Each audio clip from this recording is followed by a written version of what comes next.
Express. Live Viper 6 Skyview Network, sponsored by Jiffy Lube Multicare. We did it. We made it to Friday. How about that? The weekend's here. How about that all-important weekend forecast? Coming up, we'll have a full look at what's headed our way in just a few moments. Right now on News Channel 6 at 5, the Aiken Housing Authority is opening up the wait list for Section 8 vouchers. Details on how you can apply. Plus, housing and utility bills that people can't pay, while local nonprofit organizations say they're seeing more requests for assistance and what they're doing to help. And gas prices are headed in the right direction. Why we're seeing a drop at the pump as your News at 5 starts now. Live from Television Park, this is WJBF News Channel 6 at 5. Good evening, everyone. I'm Jenny Montgomery. Brad is off tonight. Thanks so much for joining us. Coverage you can count on begins with help for housing.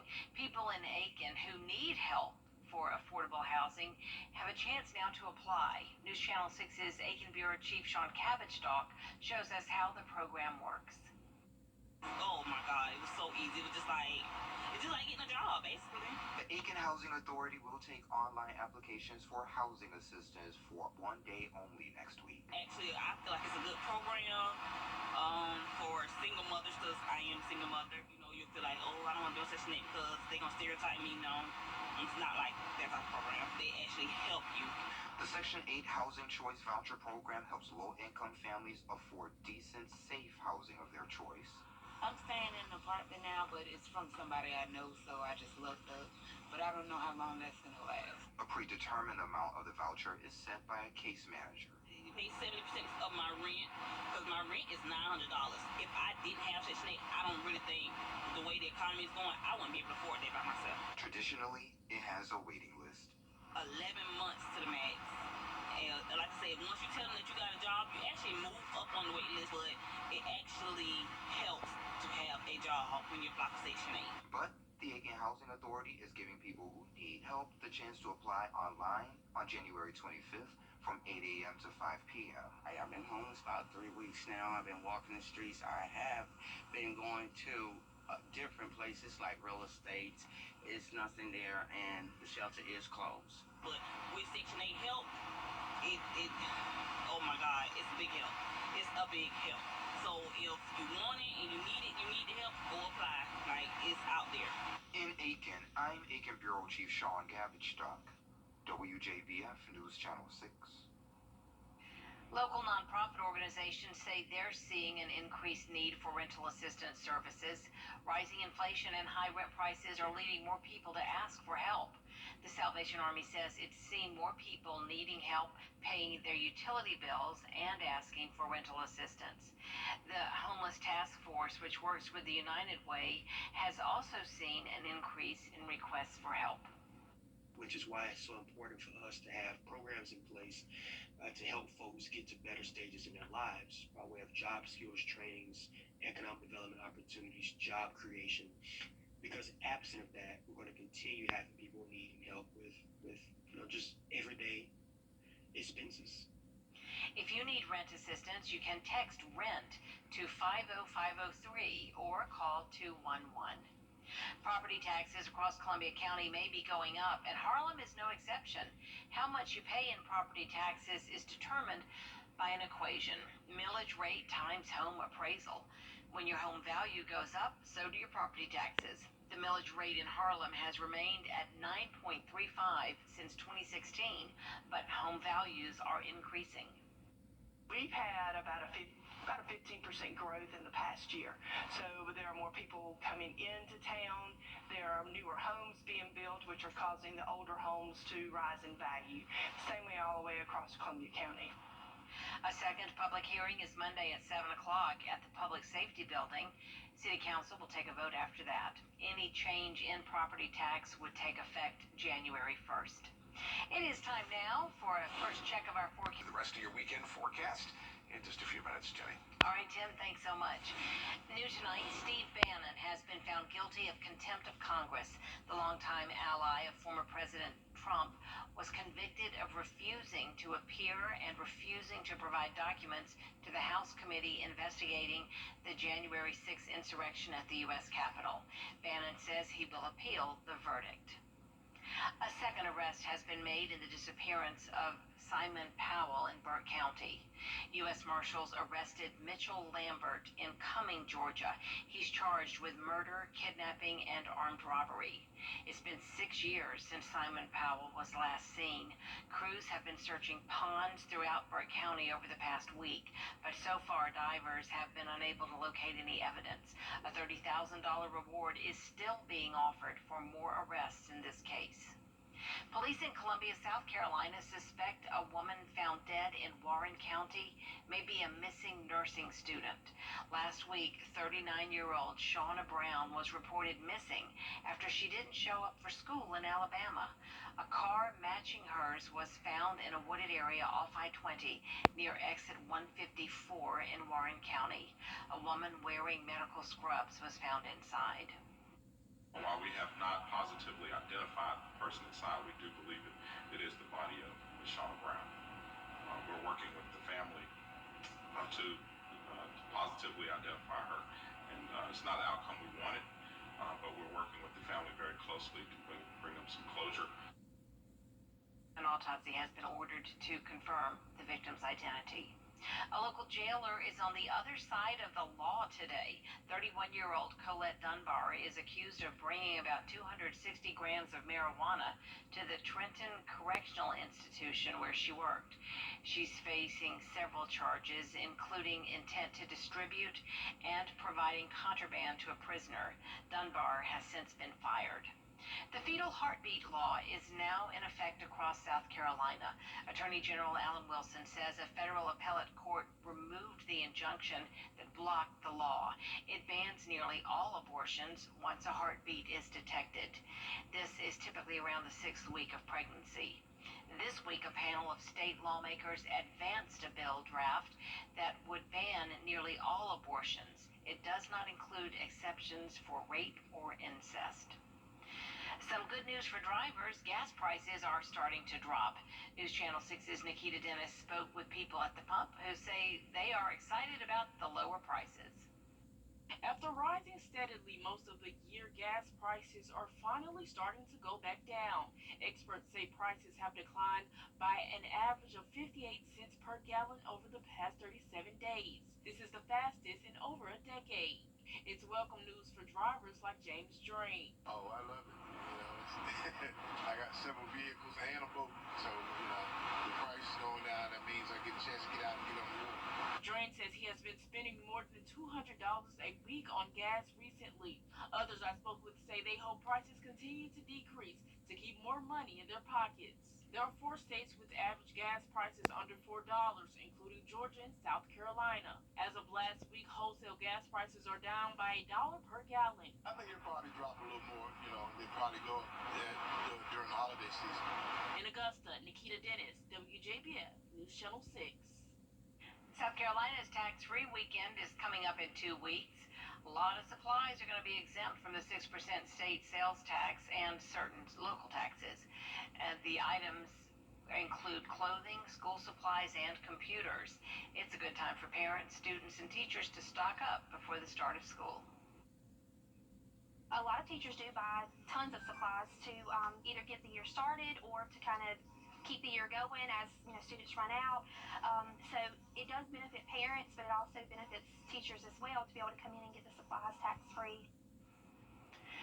Things that are not included are smartphones, jewelry, and cosmetics. This weekend, volunteers with the United Way are working the annual Stuff the Bus donation drive that helps local students in need of supplies. Thousands of students don't have access to the school supplies they need to be successful, but the United Way of the CSRA is working to change that. Stuff the Bus is a drive for individuals and businesses to donate basic school supplies. ADP is one of those partners. This year they collected more than 20,000 items. I am beyond proud of us, our associates at ADP. We always, every year, step up and help the community. You can help stuff the bus tomorrow for children in Burke County. Volunteers will be taking donations from 9 a.m. until 1 p.m. at Walmart in Waynesboro. Today's the last day for Columbia County families to apply for the free school lunch program. It's for the upcoming school year. To see if you're eligible and to apply, just go to the school district's website, ccboe.net. Coming up, it's been 1 week since a new mental health crisis hotline launched. How that new hotline is helping people across the country as News Channel 6 at 5 continues.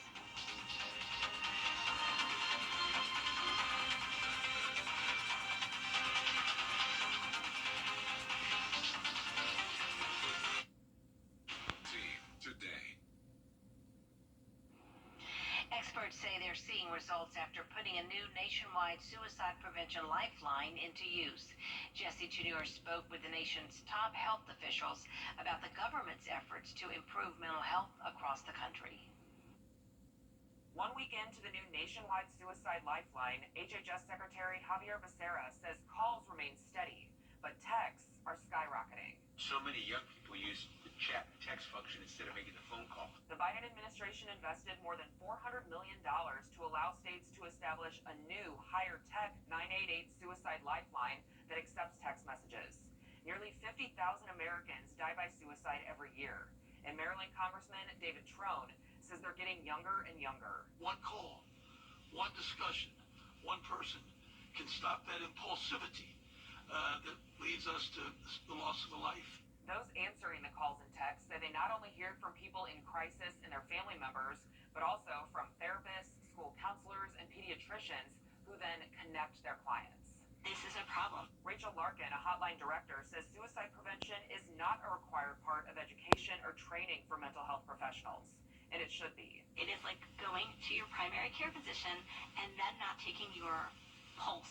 And her coworker, Lindsay Koost, says the mental health professionals themselves face depression and have nowhere to turn. We're also getting the calls from them once they're home. Becerra says ultimately about 2% of 988 calls have been transferred to 911 for police help, but most are resolved on the phone or connected to local in-person mental health services. In Washington, I'm Jesse Tenor. That new national hotline number is very easy, it's very short. It's simply 988. Coming up, Chief Meteorologist Tim Miller is back next with your 5 for 6 forecast, plus how you can head to the great outdoors without feeling like you're roughing it. We'll show you where to go glamping in Lincoln County next.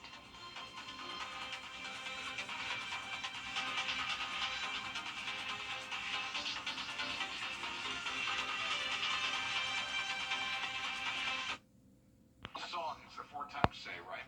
And a daily chance of an afternoon storm. All right, thanks so much, Tim. A campsite in Lincolnton, Georgia is looking to take the rough out of roughing it. The Glamp Inn allows campers to have all the fun of the great outdoors, but instead of a tent, you'll be staying in an air-conditioned geodome. It has all the features of home, including showers, a working bathroom, kitchen, and an on-site catering service. If you want to relax, you want to have fun, you want to enjoy, you want to be alone, or you want to have a party, glamping has it all. If you want to find out more about the Glamp Inn, you can go to our website, wjbf.com. Coming up, Google's newest and least expensive smartphone will soon hit store shelves. And tonight, we're getting a look at the phone's newest features. We've got that story for you after the break. More than 11 years now. After about 30 days of taking it, we noticed clarity that we didn't notice before. Still helping me. I still notice a difference. Prevagen, healthier brain, better life. Google's least expensive phone is now available to pre-order. Rich DeMira takes a look at the Pixel 6a.